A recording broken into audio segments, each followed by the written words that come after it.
The greatest achievements of civilization were not invented. No one designed language. No king planned money. No architect drew the blueprint of the markets that feed billions. And yet, they exist, towering above us like invisible cathedrals built without architects. What if the world you trust most was created by no one at all? Look around you. Every day you move through systems so vast, so intricate, so impossibly coordinated that they should be the masterpiece of some genius mind. But they aren't. They grew. The way forests grow, quietly, gradually, from the bottom up. A word whispered in one village becomes a language across continents. A habit between two traders becomes the fabric of global commerce.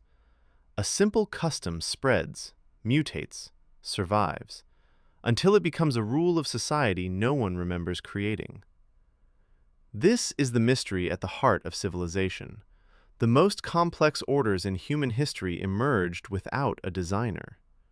Not from kings, not from governments, not from visionaries, but from ordinary people making ordinary decisions, each holding a fragment of knowledge too small to matter, until all fragments combine.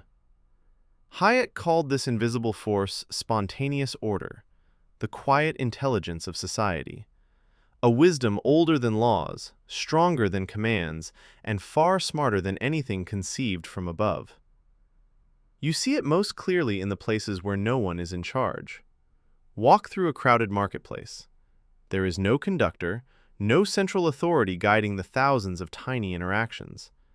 And yet people weave past each other with almost perfect coordination. Suppliers arrive just when products are needed. Prices shift hour by hour as information quietly travels through glances, gestures, purchases. No one plans this. No one could. The pattern is too intricate, too alive. Language, too, is a testament to this invisible order. No committee invented your grammar. No official chose the words you use. Language is born from mistakes, jokes, migrations, improvisations, the creativity of millions of people who never meet. Children mispronounce a sound. The mistake spreads. One day it becomes the rule. Words migrate, fuse, evolve. And over centuries, a vast linguistic architecture emerges. Not because it was designed, but because humans could not help but shape it. Money is another example.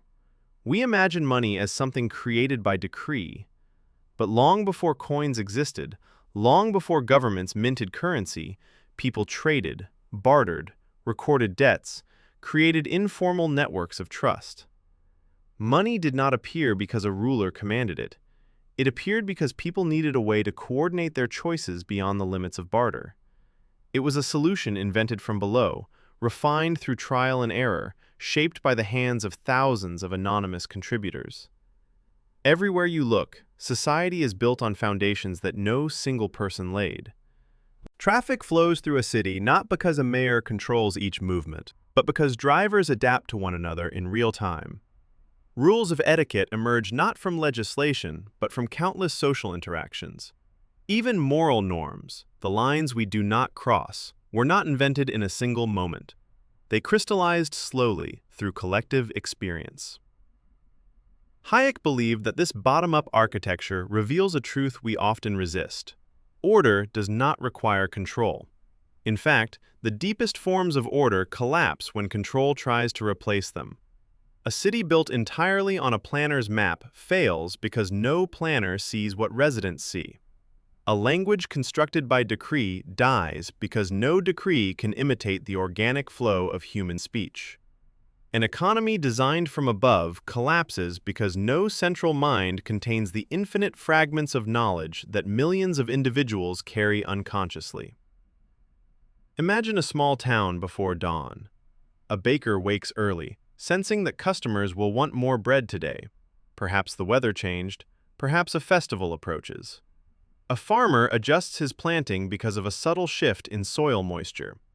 A carpenter raises prices after noticing increased demand for repairs. None of this knowledge is written down. None of it is reported to a central office. But together, these tiny adjustments maintain the rhythm of everyday life. This is the silent intelligence of spontaneous order. Now imagine a central authority trying to replace this system. To design society as though it were a machine, with levers to pull and commands to issue. They would need to gather every detail of every person's situation, every preference, every constraint, every expectation. But that knowledge is not collectible. It lives inside individuals, shaped by their experiences, changing moment by moment. The illusion of top-down design fails because it assumes knowledge can be centralized. But spontaneous order works precisely because it doesn't need to be. Each individual adjusts to the world as they see it, and these tiny adjustments accumulate into patterns more complex than any plan could ever reproduce. There is beauty in this decentralization, yet it frightens us. Because if no one is in control, who guarantees the outcome? If systems emerge, who ensures they emerge well? Hayek's answer was simple: no one. And everyone. The same way no one controls the growth of a forest, yet the forest thrives. The same way no one directs language, yet languages endure for thousands of years. The same way no one commands markets, yet markets coordinate billions of lives better than any plan. Spontaneous order is not perfect. It contains mistakes, inequalities, surprises. But its strength lies not in perfection, it lies in evolution. Top-down systems break because their failures accumulate. Bottom-up systems correct themselves because errors trigger adaptation. A village custom becomes inefficient. People abandon it. A word becomes confusing. A new word replaces it. A business model fails. Another one rises. A price rises too high. Consumers switch. Producers innovate. No commands required. Just millions of humans responding to signals that no planner could detect. This is why Hayek saw spontaneous order as humanity's greatest teacher. It teaches humility, the recognition that no single mind, no matter how brilliant, can replace the wisdom of the collective. It teaches patience, the understanding that systems grow not because we design them, but because we allow them to evolve. And it teaches responsibility, the truth that each person's small decisions contribute to the world's unfolding shape. But this idea also carries a warning. The moment we try to freeze society, to redesign it from scratch, to force it into a blueprint drawn by the few, we destroy the delicate intelligence that makes it work. Attempts to centrally engineer language, markets, culture, or norms lead not to harmony, but to fragility. Because the strength of spontaneous order lies in its flexibility, its ability to change with us. So what does this mean for us today? It means that civilization is not something we build once. It is something we grow every day through our interactions, our choices, our habits. It means that freedom is not merely a political ideal. It is a mechanism for generating knowledge that no central authority can replace. It means that society is wiser than any one of us, and that our task is not to control it, but to participate in it. The invisible order around you, the language you speak, the prices you see, the customs you follow, the streets you walk, the markets you trust, none of it was designed. Yet all of it works because people like you make countless decisions that ripple outward into patterns no one can fully see.